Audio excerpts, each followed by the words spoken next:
Hi, welcome to HowtoDandD. My name is Fred Weller, and today I want to talk about Dungeons & Dragons 5e and the concept of sleep. So, do adventurers or monsters have to sleep in the game of Dungeons & Dragons? Well, there's really very little mentioned. The only information you might find is in the section on resting, the short rest, the long rest, the elf trance, and also on page 177 of the Player's Handbook under the section Constitution Checks. Other than that, there's really nothing else. Now, what's the problem with ignoring the concept of sleep in your game of Dungeons & Dragons? Well, it tends to ignore the elf trance ability, and so by doing so, one, you are sort of making the other races just as good. If you don't track that sort of thing, then the elf trance doesn't seem quite as appealing. The other problem is you might find that players decide, well, they don't even need to rest because you don't track it, and therefore they can just go at it for 24 hours. So that's why there is a section in there that says that the Dungeon Master can ask for a Constitution check if they do not sleep. It doesn't state anything else. There's no information other than that. If you do not want this level of gameplay and tracking something like sleep just seems like a drag, stop watching this video because it's not for you. I'm doing this video because there's no real information on the topic, and I know some people would like some. If you think it is like it's counting beans, it is like counting beans, so don't do it. And whatever I present to you needs to be simple enough that you can use it without it becoming stressful. So, here we go.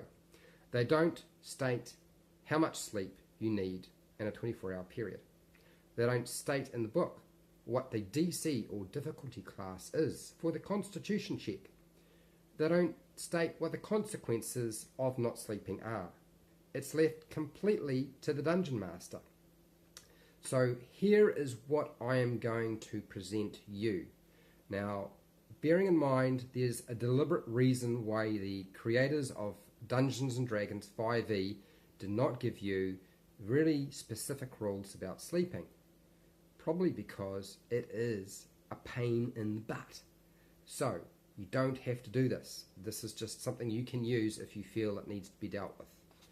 So first of all, is determining how much sleep do your characters who are not elves and can't trance need to have in a 24-hour period before they have to make a Constitution check. So let's go with 6 to 8 hours. Anywhere in that range is perfectly acceptable.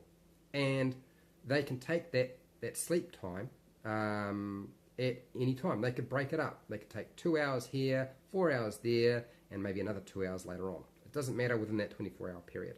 Or if you state it needs to be a minimum of 6 hours, that means when they take a long rest to get all their abilities and stuff back and their spells, they can spend 2 hours on sentry duty and spend the other 6 hours sleeping, and you don't have to worry about tracking anything else. You don't have to worry about it. That's all sort of packaged as a nice, easy solution to dealing with sleep. Now, with regard to what do I do with the DC once I've actually decided that a check needs to be made. They didn't sleep, they've been forcing themselves to continue going on. What's my DC going to be? So I would say that a DC that's reasonably hard. We don't want people to succeed on it too often, because usually people, when they don't sleep for 24 hours, really have trouble functioning, correct? So let's make the DC, say, a DC 15 Constitution check or a DC 20 Constitution check. You decide something that's reasonably medium to hard in nature. And what is going to be the consequence if they fail that? Well, we have a mechanic called exhaustion. So one level of exhaustion if they fail their check. If they succeed at their check, that's great. There's no consequence. Now, we have to keep following up with this at some point, right? So an hour later, I would ask for another Constitution check. But this time, add +1 to the check. So if it was a 15, it's now becoming a 16 for the difficulty class. And that means the longer that they keep pushing themselves, sooner or later they're going to start racking up exhaustion levels.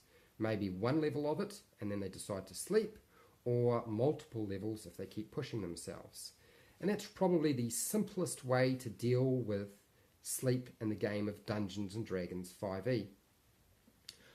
And you will find that it doesn't actually require too much from you, particularly if you tie it up into the concept of the long rest. So if they're taking long rests every 24 hours and they're only spending 2 hours in their sentry duty and the other 6 hours are spent in sleep, great. If they get disrupted or they do something else, then they have to extend their long rest period a little bit longer, and you still don't have to track very much at all.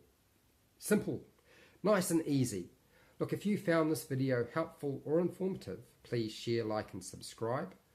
Look, make a comment below if you have any questions regarding sleep in the game of Dungeons and Dragons 5e, and I will do my best to either come up with something that makes sense and will work for you in your game, or try to provide you with a direction to sort of work with.